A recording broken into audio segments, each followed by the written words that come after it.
If we get even one person, one viewer with this program that we might be able to help with some of the information that's shared on here, then it's all worth it.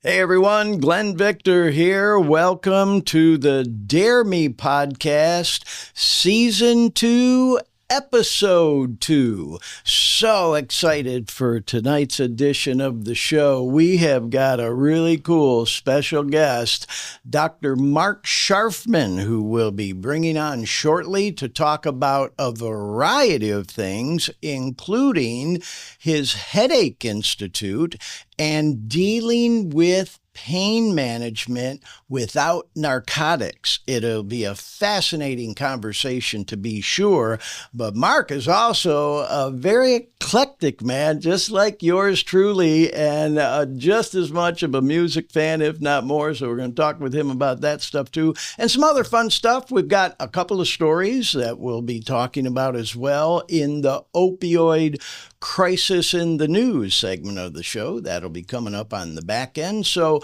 yeah, fun show lined up for tonight, to be sure.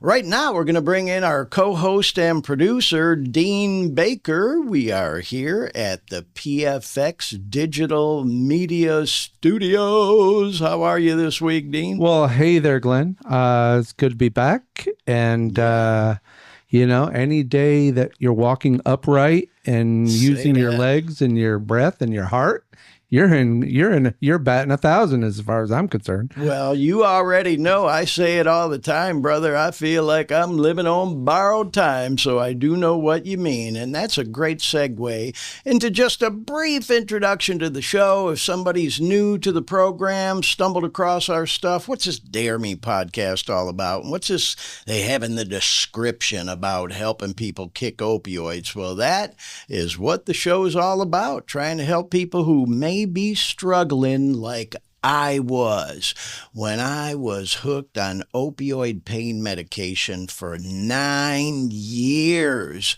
My story was that I broke my ankle. They prescribed me Vicodins, Norcos. I should have known better than to take that shit because I have a long history with an addictive personality, but I did.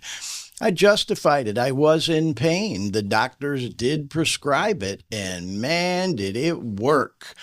I know it affects everybody a little bit different, but it worked so well for me. I got hooked, and I went on a 9-year run with that shit. I was the proverbial functioning addict until I wasn't.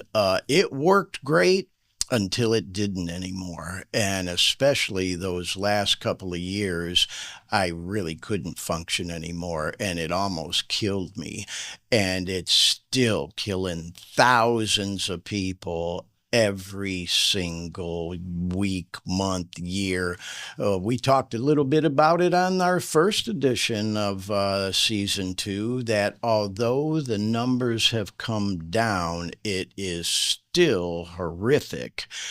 Instead of 9 people dying an hour, which was the case a couple of years ago, now 6 people an hour die. It's still horrible. I'm sure we can all agree. So anyhow, with all that said, we are going to continue talking about it here on the Dare Me podcast. We'd like to think that even our small, humble little podcast might have made even an iota of difference in helping to bring the numbers down with the community awareness that we're doing and the conversation that we're doing to attack this stigma surrounding addiction. That's why we say, dare me to talk about it. We'll talk about it on this show all day, every day. Now, there's also an old saying, any old asshole can get clean, but how you gonna stay clean? And we talk about those things on this show too a lot. We talk about fitness and exercise, enlightenment and spirituality, just trying to have some peace in your life. We talk a lot about music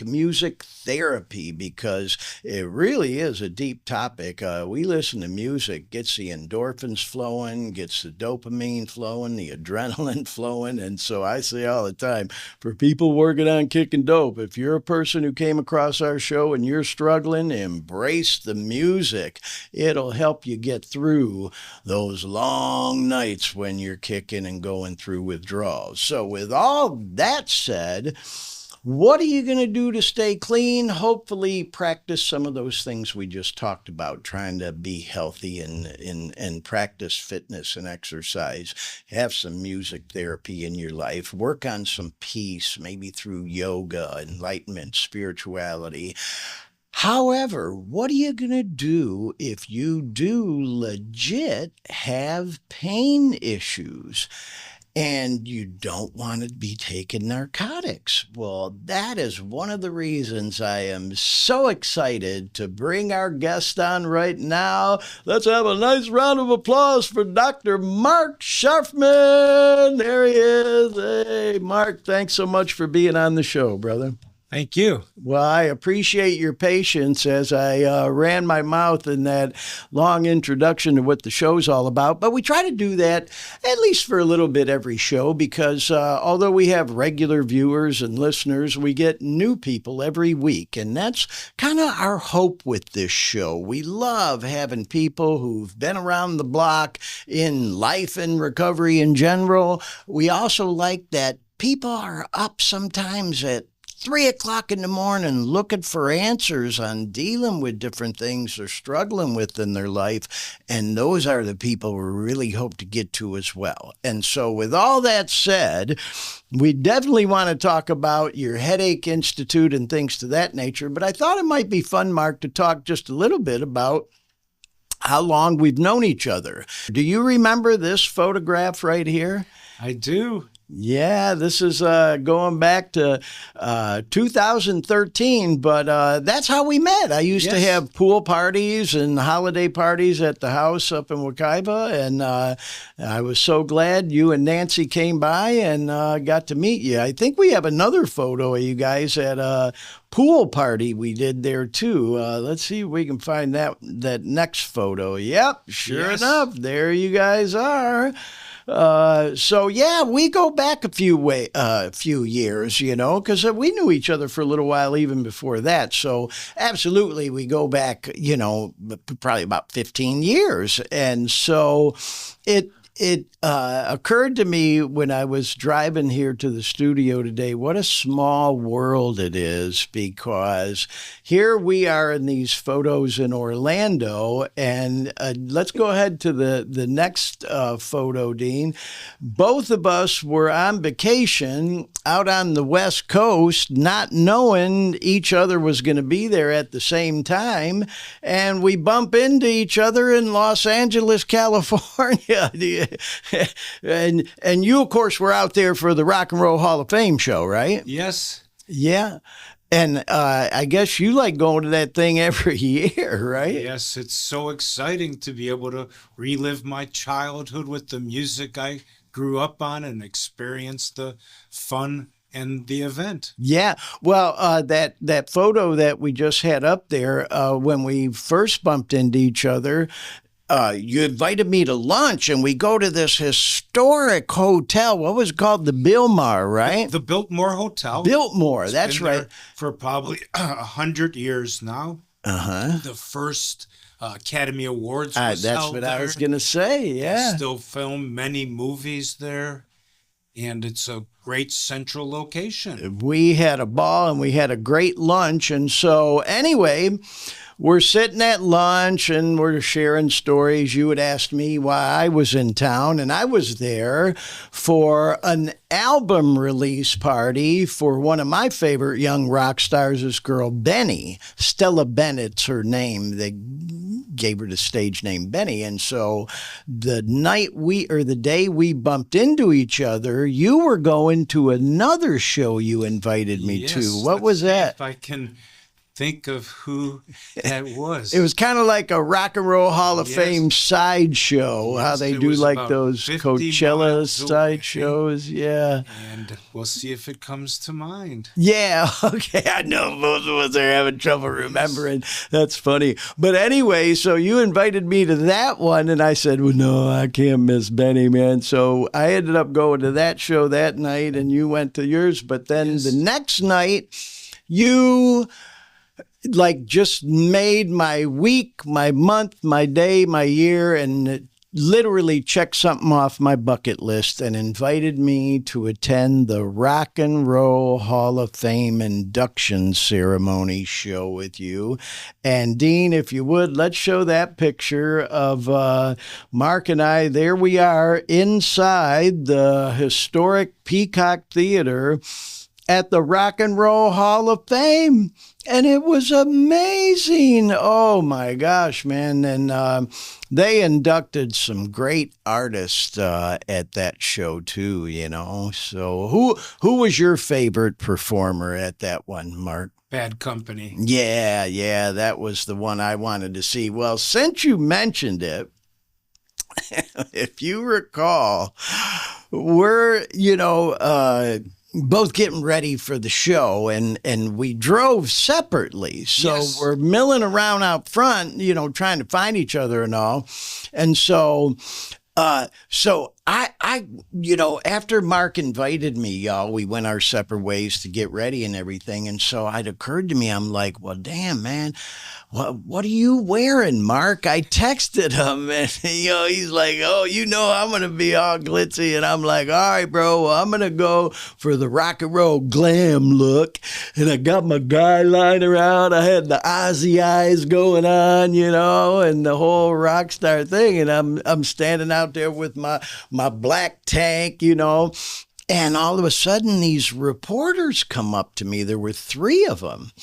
And I could see them coming my way, and I'm like, oh, man, I think they're going to ask me for an interview. And they did, and they said, it kind of flattered, made me feel good. They're like, dude, you look like a rock and roller. Would you mind giving us an interview for the Peacock social media, man? And we'll put it out there on the sites. I'm like, hell yeah, let's do it, man. I'll talk to you all night about it. So with all that said, we have that clip. Of course, for people who follow me on social media, they've seen it before, but I couldn't resist taking this opportunity to play it again here on the Dare Me podcast. So, Dean, if you would, let's play that interview of your old pal Glenn outside the Rock Hall of Fame induction show in Los Angeles. Check it out. Well, I'm kind of an old rocker, so I'm most excited to see Bad Company. It's going to be great. But I love all the artists, Outkast, Salt and Pepper. Of course, they're doing the thing for Joe Cocker, I'm just so excited to be here. I'm glad it's in LA tonight, man. We're going to have a great time. It's going to be a party. It's all about the fans at the end of the day, isn't it? And, I'm kind of a music guy myself. And so for music people, man, this is like a special event to be able to come to. And, yeah, man, it's just going to be a great party. Looking forward to it. Yeah, buddy. And so, Mark, forever grateful, man. Thank you so much for the invite to the Rock and Roll Hall of Fame induction ceremony. I mean, we really saw some cool stuff. Of course, Bad Company, they did a special thing for Chubby Checker. Yes. They did a thing for Joe Cocker, Salt and Pepper, Outkast. I mean, I could go on. Cyndi Lauper. It was just amazing. Chris Cornell. I mean, it was a great show. So thank you again. You're welcome. I'm glad we got to share it. Memories forever. Yeah, brother. Well, you know what? That is one that I truly will never forget. Now, I got to show these next photos, though, because, yeah, we've known each other a while, okay? I showed some of us at the house when we used to have the pool party, showed a couple of us in LA. Now let's show this one, Dean, of Dr. Mark and I just recently. This is a pretty good photo of us at the Dr. Phillips Center on your 65th birthday, Yes. right? Yeah. And we had a Great Gatsby theme. And Although I love that picture, I like the next one even better because it has the beautiful Nancy. Look how pretty she is there, man. Thank you. What a great picture and great memory as well. Well, I can't thank you enough for the invite. We had so much fun, and of course, the play was excellent as well. So, anyhow, I thought it'd be cool to kind of go down that little memory lane with you, so our viewers and listeners can tell and see that Dr. Marc, you're like I hate to use that phrase, but you're just like a regular guy. I think sometimes people get intimidated by doctors and neurological people and surgeons and things to that nature, and you're one of the coolest people I've ever met, man. Thank you. My wife says Clark Kent and Superman, my two different personalities. Well, there you go. Well, I will tell you, man, me and Marc could sit here and talk music all night. I thought I liked going to concerts. I thought I was a music buff,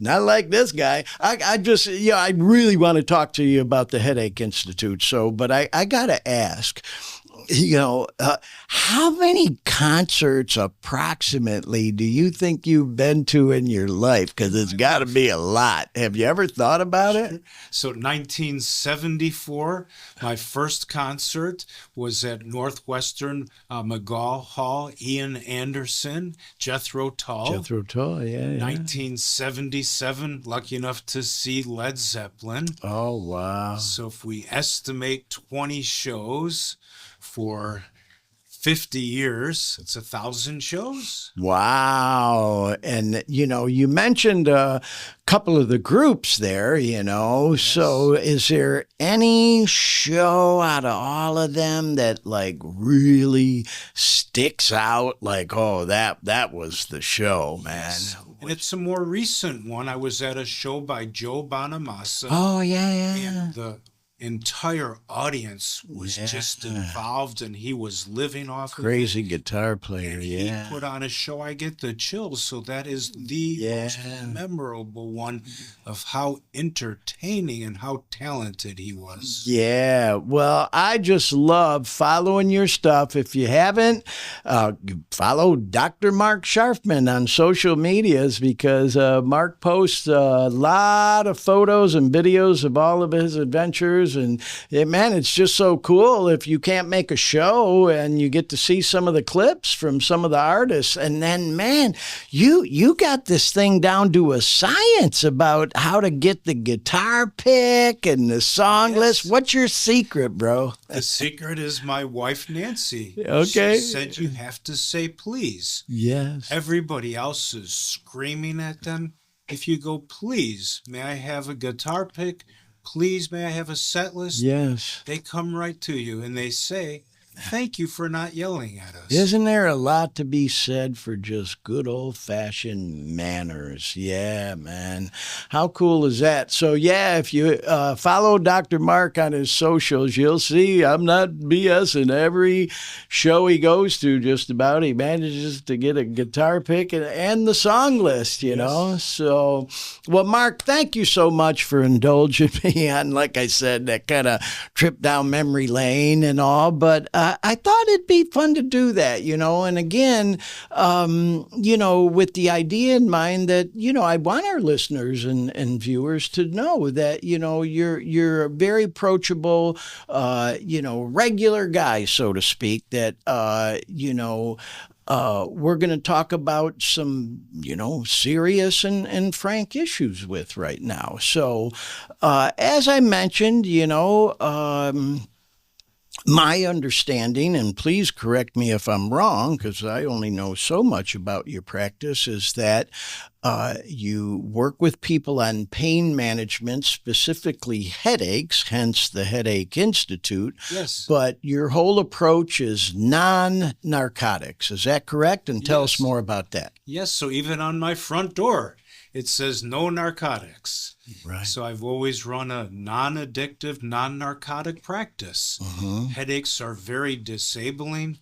Patients with headache have a lot of comorbid depression, anxiety, sleep difficulty.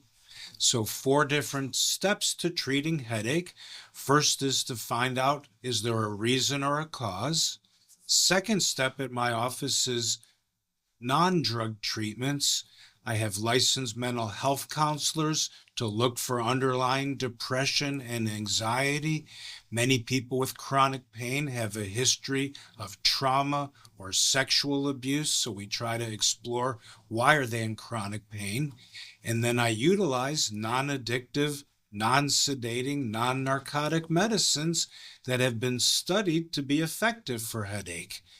Anti-inflammatories, muscle relaxants, drugs that work on the nervous system that we call antidepressants, anticonvulsants, and then we have new medicines, long name, CGRP, calcitonin gene-related peptide.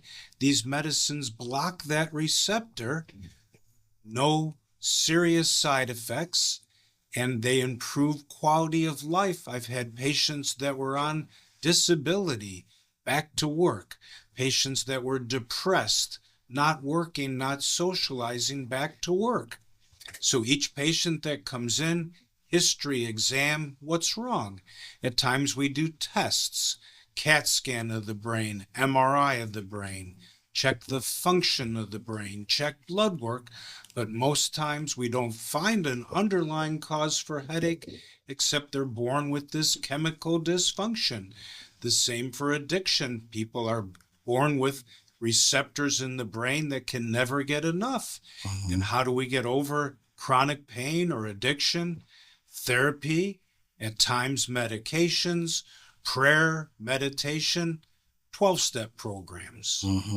Wow, it's fascinating. And, it just makes me think to myself about how things got as bad as they did when there are the alternate options that you're describing that many people have found success with. Yes, and so many doctors don't spend time. It's so much easier. Here's a script for a pain medicine versus spending time to explore the person, their personality, their background, and letting them know we have very successful non-drug treatments. Biofeedback, where you learn relaxation, yoga relaxation, chiropractic, working on the musculoskeletal system.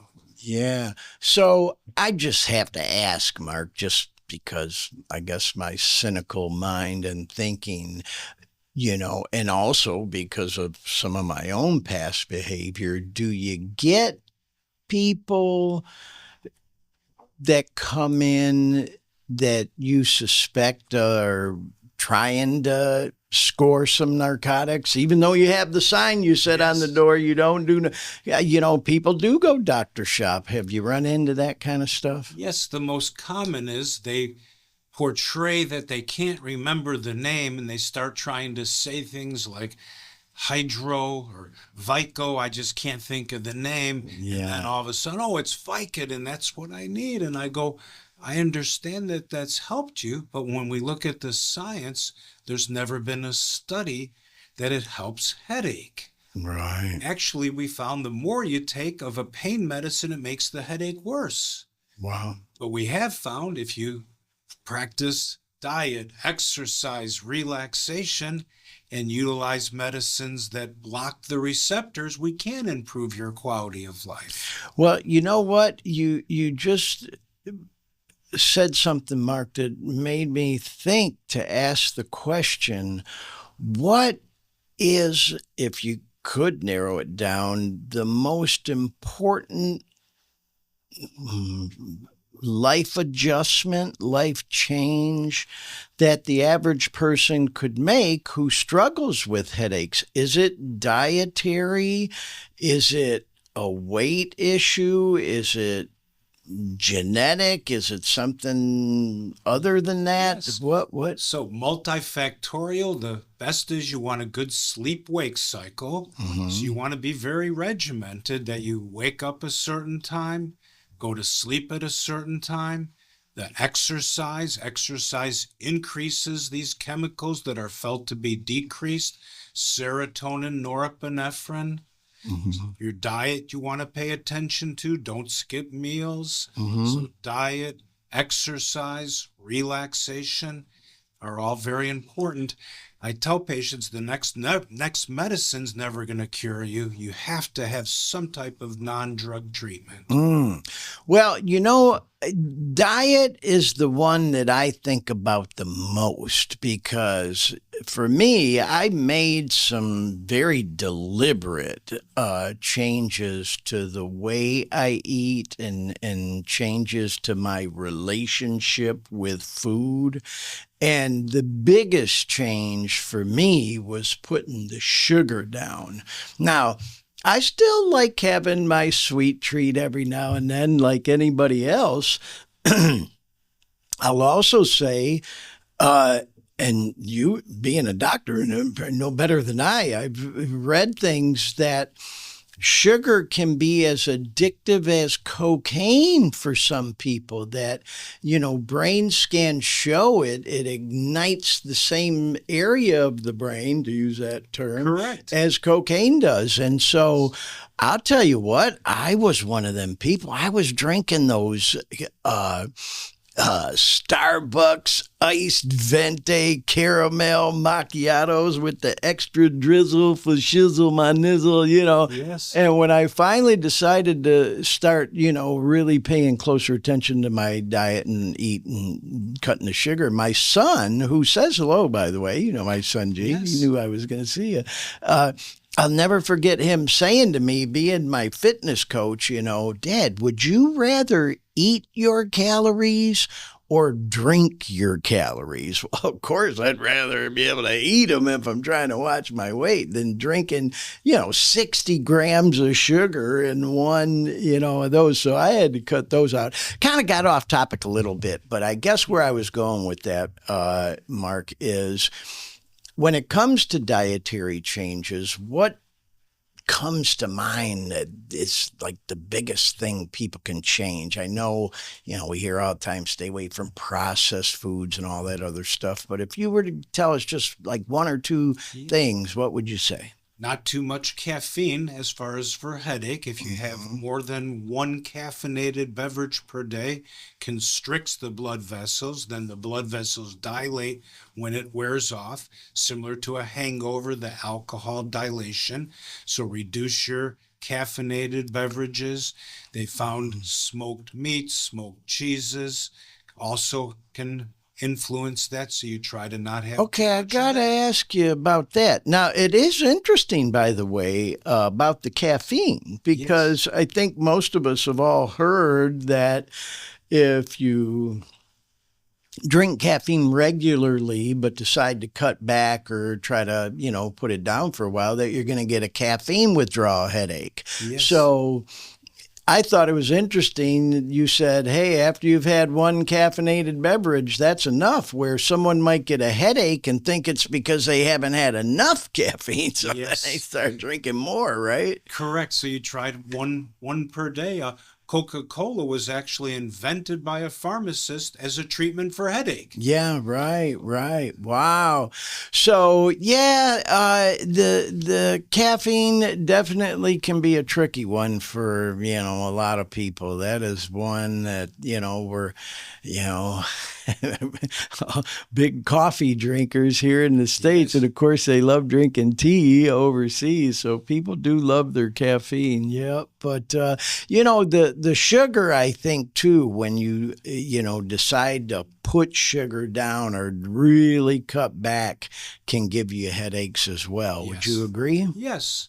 So headache is your brain saying too much of something, and you need to try to look at your, again, diet and exercise. So let me ask you this, Mark, myself, sometimes I just kind of chalk it up to getting older and say, I'm just getting older or whatever. But, from time to time, maybe it's I slept on a muscle or shoulder the wrong way. But, every now and then, man, I'll just wake up and have the worst headache, Maybe I slept good. I mean, I got 6 to 8 hours of sleep or whatever, but have the worst headache, and take a couple of Tylenol or ibuprofen or something. But is that real common to? That is. So the brain itself doesn't cause pain. You can have brain surgery, no pain. Pain comes from the muscles. There's muscles around the scalp, muscles in the neck. So that's not uncommon if our posture at night is off or you wake up with a crick in your neck that you're going to have head pain. Mm-hmm. So I found for my patients the airplane pillow. If they're always waking up with a headache in the morning, I have them sleep with the airplane pillow to keep their neck straight. Right.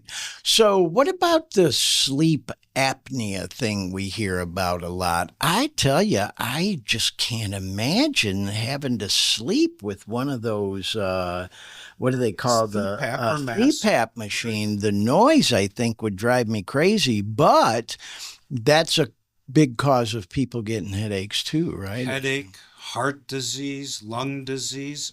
So if you or your partner is snoring, always a good idea to get a sleep study. Mm-hmm. Medicines that can help. The CPAP is a standard, but if people don't tolerate that, there's different procedures that can be done, different splints or dental devices. Ear, nose, and throat can also help. Yeah. You mentioned dental, and that occurred to me to ask as well. Anybody who's ever had a real toothache knows there ain't no pain like a bad toothache pain. So do you, get situations where someone's dental health or lack thereof is causing headaches? So to try to make it simple, the only way to have headache is through a nerve called the trigeminal nerve. Tri like tricycle, there's 3 branches. Right. One branch goes to the brain, one to our maxillary area, one to our mandibular area.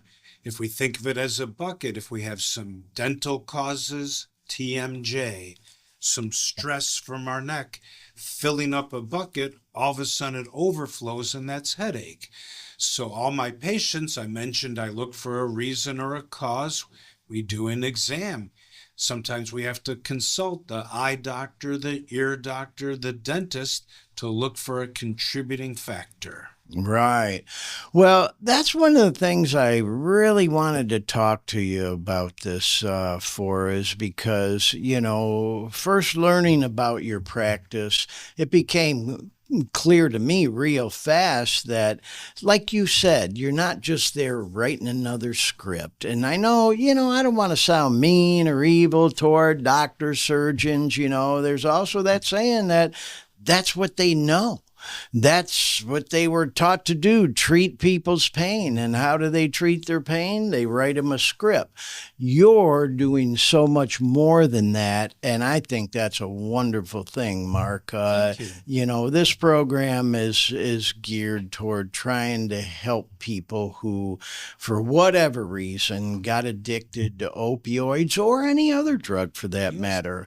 And so the fact that you're out there trying to treat people without prescribing narcotics that we all know are so easy to get addicted to, and then one thing leads to another and another and another, and we're still losing 6 people an hour in the United States to an opioid overdose. So man, I commend you, my brother. Thank you. And although we're in Orlando right now, there's headache specialists throughout the world. If anybody is listening to this, you can go online and find a headache specialist that will practice very similar to me. Well, you know what? I'm glad that you said that, Mark, because, it blows my mind when I look at the analytics for the program sometimes on, Google or YouTube or even now with Spotify and all,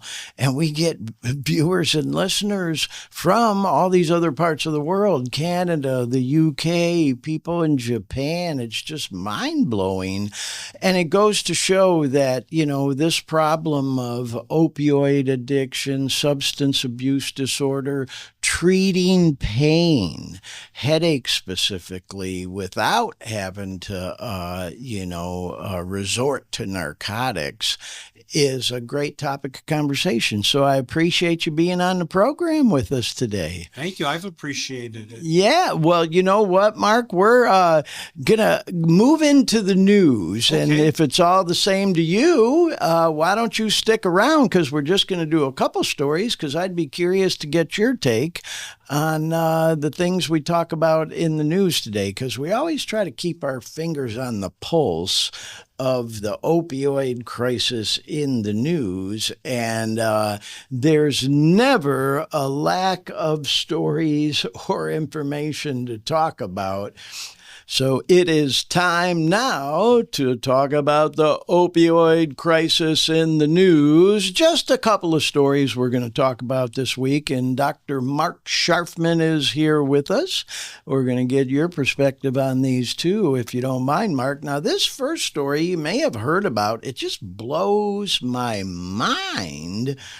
The things that sometimes our younger people get involved in. And I hate to sound like that guy, but it's true, man. I got in trouble when I was a younger man too, but we never did shit like this. So, yeah. Right now, there is a viral challenge going on with teenagers to take as many Benadryl as they can to cause hallucinations without overdosing or, in this case, dying. And there's been several fatalities linked to this around the country.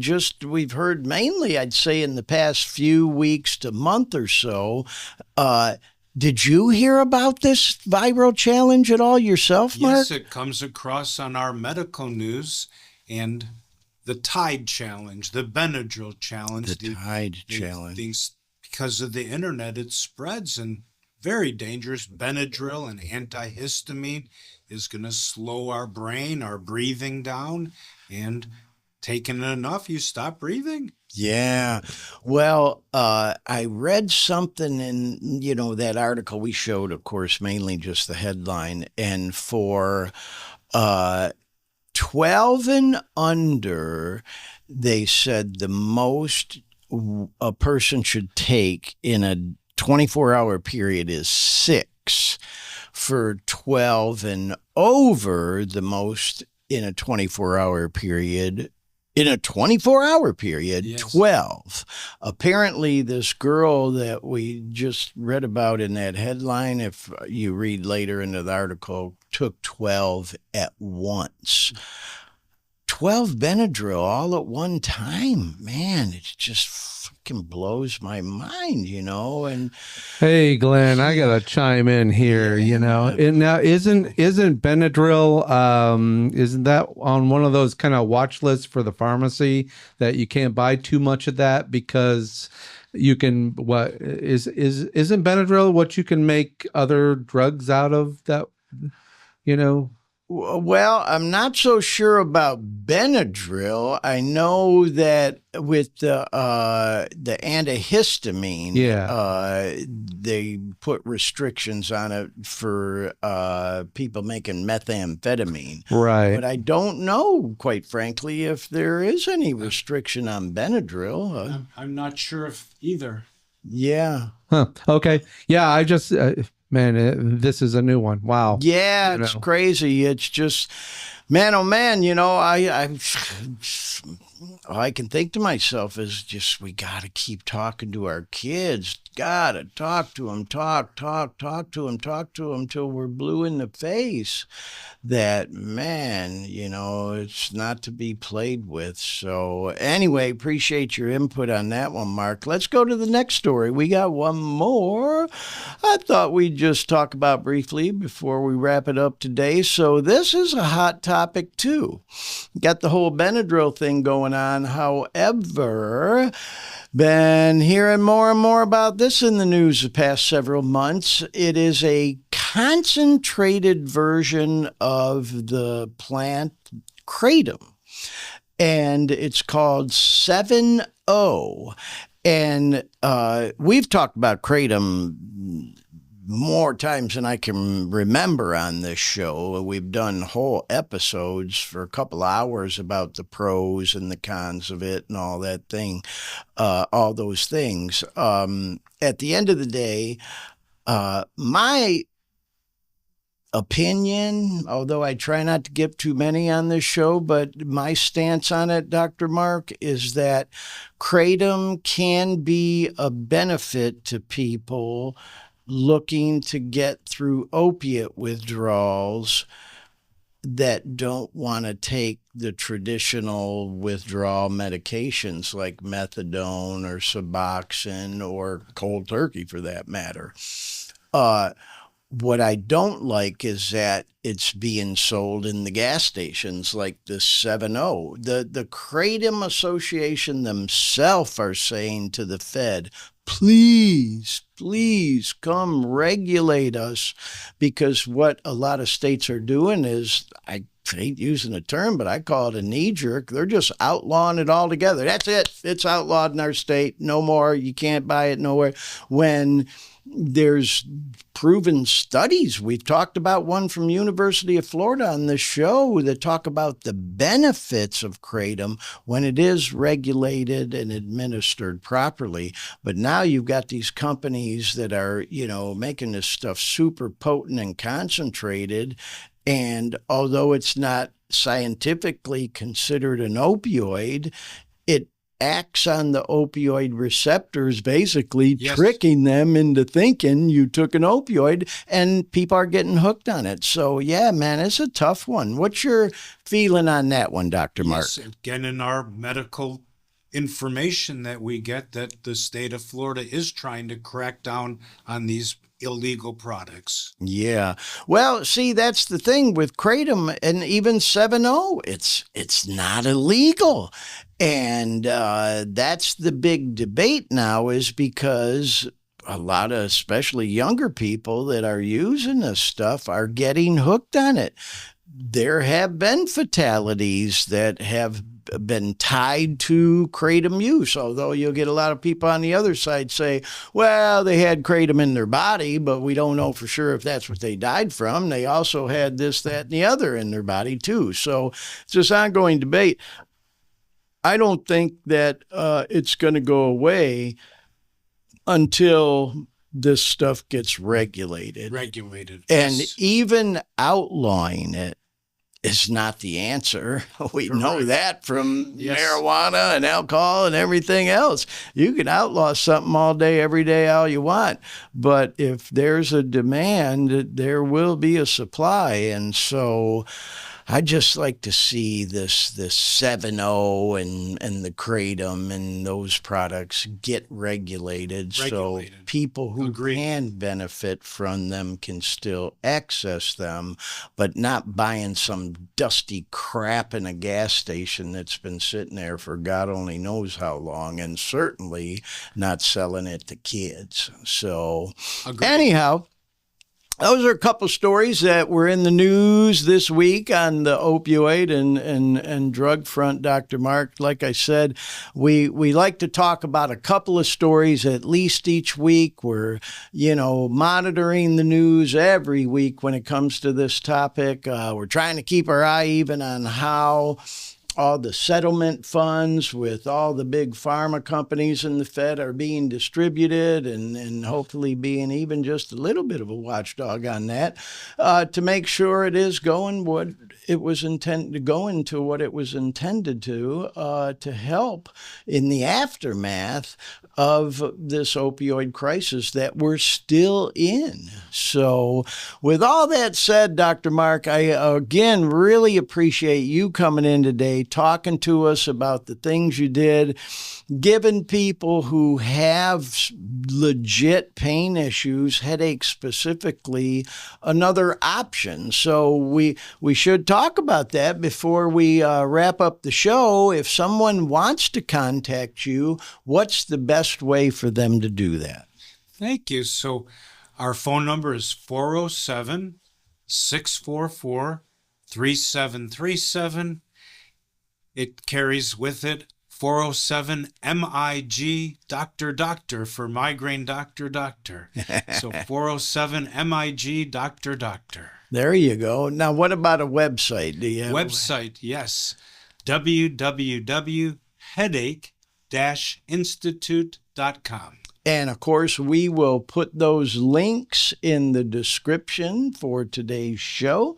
So to make it easier on yourself, you can go and click there. If you'd like more information about Dr. Marc Scharfman's Headache Institute practice. And we should probably mention that your practice is here in the greater metropolitan Orlando, Florida area. But as you mentioned, Dr. Marc, there are other doctors just like yourself practicing a narcotic-free treatment for headache and other pains. So Yes. if someone wanted more information on that, you could point them in the right direction and potentially even some referrals, right? Yes, in America, 1-800-HEADACHE. You can find a resource locally for a headache specialist. Well, there you go. You learn something new every day. I didn't even know, but now I do. 1-800-HEADACHE. Well, hey, everyone, that'll do it for another edition of the Dare Me podcast. Our guest today was Dr. Marc Scharfman here from the metropolitan Orlando area.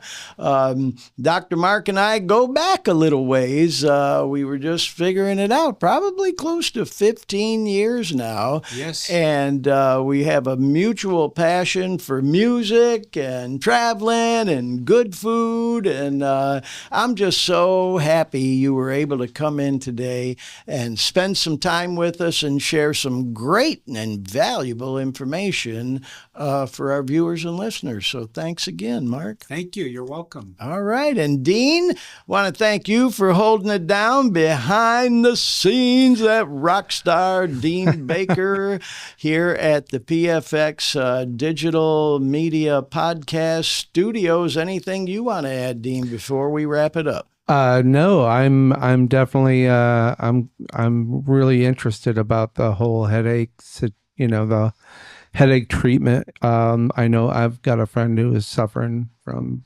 chronic headaches, so I'm definitely going to share that information with him if he doesn't already know. So otherwise, great show. I'm thrilled in our ever-changing studio. Well, I can't resist Dr. Marc on a humorous note. Yes. I have a morbid sense of humor. Have you ever had someone come in and you do your diagnosis and you just say, bro, you're just hung over. Pull yourself up by your bootstraps and get back in the race. No, I'm just kidding. Obviously, it's a legit place for treating headache and pain.